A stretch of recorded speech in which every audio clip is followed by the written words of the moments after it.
Hello everyone, I'm Shuli Nezer, Deputy Director General at the Ministry of Environmental Protection in Israel, and this is Gil Proctor, the head of the Climate Change Division. It is a pleasure to be here today and present Israel's second BUR. Let's begin with the national context. As you may know, Israel is a small country with high population and economic growth. It is located in the Eastern Mediterranean, a region that is highly vulnerable to water scarcity and climate change. Israel has succeeded to tackle severe water scarcity by developing a world-class system of desalination and wastewater recycling plants. Israel has very limited ground-based renewable energy potential due to the land scarcity and the need to protect the migration routes of millions of birds that migrate between Europe and Africa. These substantial limitations have led us to focus on developing solar energy mounted on dual land use, such as buildings, infrastructure, and agricultural land. While in 2020, renewable electricity accounted for just 6% in 2022, this figure reached 10% with another 68% from natural gas and the remainder from coal. The Ministry of Environmental Protection leads an interministerial mitigation committee which consists of all relevant government ministries and stakeholders from industry, commerce, NGOs, and civil society. This committee oversees the work of the national MRV system, which routinely monitors, evaluates, and reports to the government and to the UNFCCC on the progress and gaps toward the mitigation targets.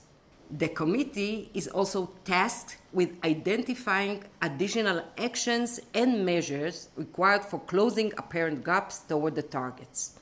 As you can see on this time series chart, Israel's total emissions peaked at 83 million tons CO2 equivalent in 2012 and declined to 77.4 million tons in 2020. This decline in emissions is equal to 1.5% reduction relative to the 2015 base year emissions. While the electricity and transport sectors succeeded in reducing their emissions, the industry increased emissions by 21% and the waste sector by 3%. Note that since the submission of this BUR and inventory, Israel has transitioned to using the 2006 IPCC guidelines, resulting in revised upward emissions estimates. The emissions reductions achieved by 2020 were driven by a 5-year implementation plan initiated in 2016. Fuel switch from coal to natural gas in the power sector contributed most to the emissions reduction, which is a result of a change in the grid operator dispatch code to favor gas-powered units over coal units. Other key measures were feed-in tariff for renewable energy and approximately $130 million government support schemes for investment in energy efficiency and switch from heavy fuel oil to natural gas. I would like to turn to Gil now to elaborate on Israel's implementation plan. In 2021, Israel submitted an updated NDC. It sets a 2030 target of 27% reduction in emissions relative to 2015 and an 85% reduction by 2050. This was subsequently revised to net zero by the Prime Minister at the Glasgow Climate Summit. As you can see in the waterfall chart, the 2030 target will bring down Israel's emissions to 58 million tons.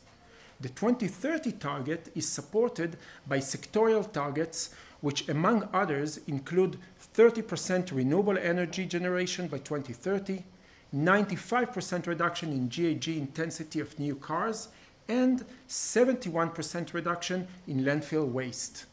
To meet these targets, Israel developed a national action plan which includes over 120 mitigation and adaptation measures. The key pillars underpinning this plan are legislation of a national climate law which anchors the national targets and sets institutional arrangements and procedures, top-down regulatory standards such as mandatory green building code, a carbon pricing mechanism. This is currently under consideration but has not yet been approved, and a suite of financial tools to support and accelerate investments in new innovative climate technologies and climate mitigation projects. Mitigation measures in the energy sector focus on accelerating the shift to renewable energy and storage, as well as energy efficiency. For example, through increased tariffs, especially for urban and dual land use PVs, mounted above parking lots, sports centers, etc. And $120 million for supporting energy efficiency and renewables. Also, the government is finalizing a $5 billion investment plan for upgrading the electricity grid to enable the uptake of increased renewable energy.